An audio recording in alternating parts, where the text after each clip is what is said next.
petang, salam sejahtera. Terima kasih karena bersama dengan saya di Nazilin Unity Channel. PAS dah mula tunjuk muka sebenar.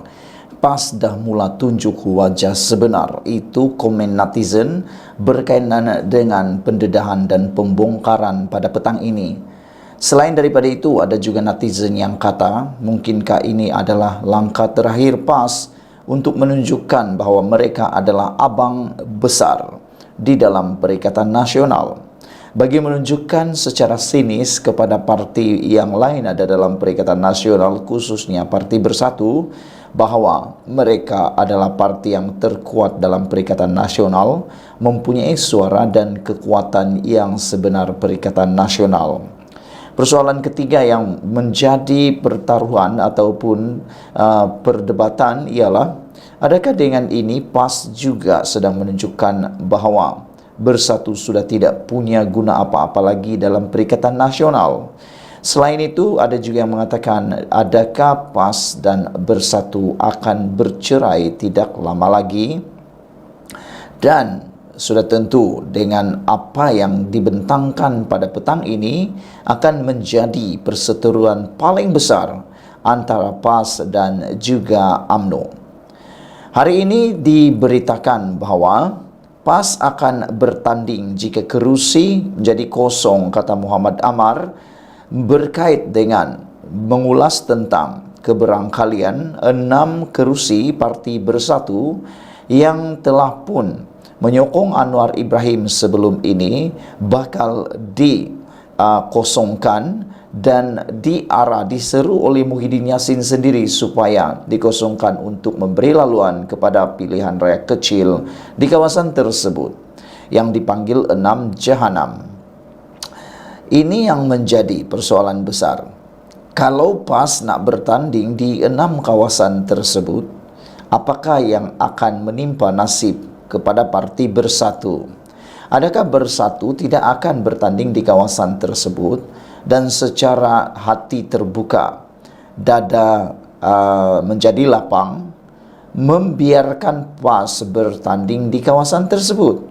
Kerana harus diingat, 6 kawasan tersebut adalah kerusi yang dimenangi atau dimiliki oleh Parti Bersatu.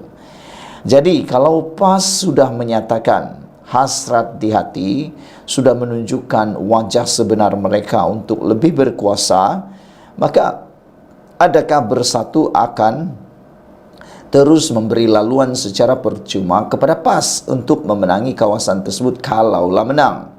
Saya fikir dan saya rasa jauh sekali untuk membiarkan itu. Bersatu tidak akan membiarkan perkara itu berlaku. Tapi apabila PAS sudah menyatakan hasrat ini, tentunya ia sudah pun mencungkil hati para pemimpin Bersatu, khususnya presiden mereka yaitu Muhyiddin. Ini terjadi apabila baru sahaja Bersatu meluluskan pindahan perlembagaan, PAS sudah mengambil peluang. Adakah Bersatu akan diam saja? Dan adakah ini akan menunjukkan bahawa ada persengketaan baru antara PAS dan Bersatu akan muncul? Hari ini PAS menyatakan bersedia berdepan pilihan raya kecil PRK sekiranya ada kekosongan kerusi daripada Bersatu. Naib Presidennya sendiri yang menyatakan, yaitu Datuk Muhammad Amar Nik Abdullah, mengatakan bahawa perkara itu perlu menunggu keputusan daripada Pertubuhan ROS dan proses itu mengambil masa yang lama. Mengikut maklumat yang kita terima, kata beliau, pemimpin Bersatu bersetuju memindah perlembagaan dan menerusi perlembagaan itu, mana-mana ahli yang keluar atau memberi sokongan kepada parti lain akan terlucut jawatan mereka. Kata Amar lagi, Nik Amar, pindahan berkenan perlu mendapat kelulusan ROS dahulu. Prosesnya lama dan tidak tahu bila lengkap. Namun jika kata berlaku PRK, kita bertandinglah, kata beliau. Apa agak-agaknya perasaan Muhyiddin, perasaan Hamzah Zainuddin, perasaan ahli Parti Bersatu selepas mendengar mengetahui bahawa PAS nak sailang mereka? Apa perasaan Parti Bersatu apabila mengetahui Parti PAS seakan-akan mahu merebut 6 kerusi tersebut. Bukan lagi seakan-akan. Kalau PAS bertanding di sana, Bersatu pun bertanding, mana sudah perginya Perikatan Nasional. Nanti jadilah pula pertikaian nasional, nanti jadilah pula pertelingkahan nasional, nanti jadilah pula perebutan nasional. Bagaimana mau menang, bagaimana nak jadi kerajaan kalau awal-awal lagi dua parti ini sudah mula bertelaga untuk meletakkan calon. Saudara-saudara sekalian, Nik Amar berkata demikian ketika ditemui selepas istiadat pembukaan penggal Dewan Undangan Negeri Dun Kelantan hari ini. Langkah itu susulan pindaan terhadap perkara 10 perlembagaan Parti Bersatu yang akan melucutkan serta-merta keahlian wakil rakyatnya jika menyatakan sokongan kepada mana-mana pihak bertentangan dengan arahan atau pendirian parti.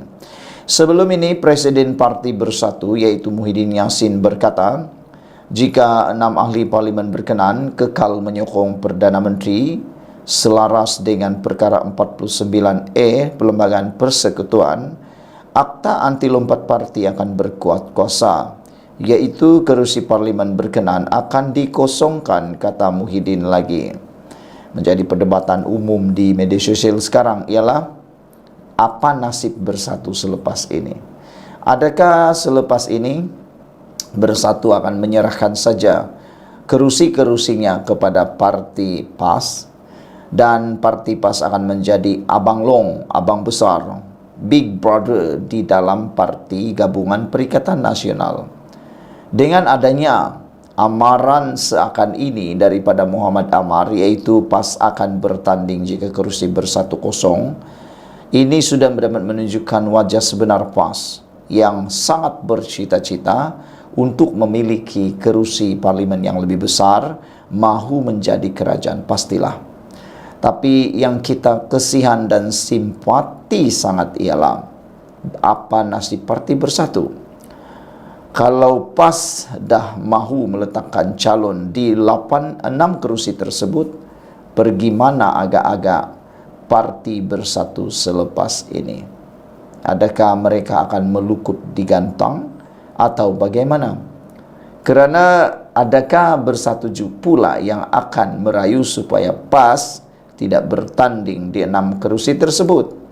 Amat mendukacitakan sekiranya pemilik kepada kerusi tersebut pula yang terpaksa merayu meminta supaya rakan mereka yaitu PAS pula jangan bertanding. Bukankah itu sesuatu perkara yang amat mendukacitakan? Sekian dulu untuk kali ini. Jangan lupa tinggalkan komen Anda, tekan butang subscribe. Kita jumpa lagi. Bye-bye. Isu baku teh ini menjadi pula sangat tular. Tapi jangan silap, rupa-rupanya walaun para penyokong yang menggelar diri mereka penyokong PAS lupa sebenarnya PAS pernah melancarkan baku teh. Mereka pernah menggunakan kaedah masakan baku teh ini untuk memancing undi orang bukan Melayu atau pancing undi orang Cina satu ketika dahulu dalam pilihan raya di negeri Kelantan. Baru tahu tak apa, yang baru tahu. Tapi yang sudah lama tahu jangan buat-buat tak tahu. PAS juga pernah lancar baku teh dahulu, walaupun sekarang jadikan isu. Makanan tradisional orang Cina, baku teh hanya satu daripada 10 makanan tradisional di negara Malaysia yang rakyatnya pelbagai kaum ini disenaraikan dalam makanan warisan negara dalam pengisytiharan objek warisan 2024. Ia disenaraikan bersama makanan tradisi India yaitu uthapam serta makanan tradisi dari Sabah dan Sarawak bersama makanan tradisi dari makanan orang Melayu. 24 Februari lalu, Pesuruhjaya Warisan Jabatan Warisan Negara Muhammad Muda Bahadin berkata, 10 makanan telah diwartakan sebagai objek warisan melalui kuasa yang diberikan kepadanya oleh subsection 49 dalam gulungan 1 Akta Warisan Kebangsaan 2005 Akta 645. Makanan-makanan itu antaranya adalah burasak, mie kolok, nasi ambeng, dodol kukus tahi minyak, kuih genggang dan kuih lapis, karas, uthapam, jeruk tuhau, dan air katira di samping bakute tanpa menyebut ia halal atau tidak. Ini kerana selain bakute yang dibuat oleh masyarakat keturunan Cina menggunakan tulang rusuk babi yang haram bagi orang Islam, PAS juga memperkenalkan halal bakute yang dibuat daripada daging kambing atau ayam. Isu bakute telah pun menjadi isu perkauman untuk menyerang kerajaan pimpinan Datuk Seri Anwar Ibrahim, seolah-olah ia satu-satunya makanan yang diwartakan sebagai makanan tradisi Melayu. Nasi ambeng dan mi kolok berada dalam kategori makanan ruji, manakala dodol kukus tai minyak, kuih genggang dan karas berada di dalam kategori kuih muih.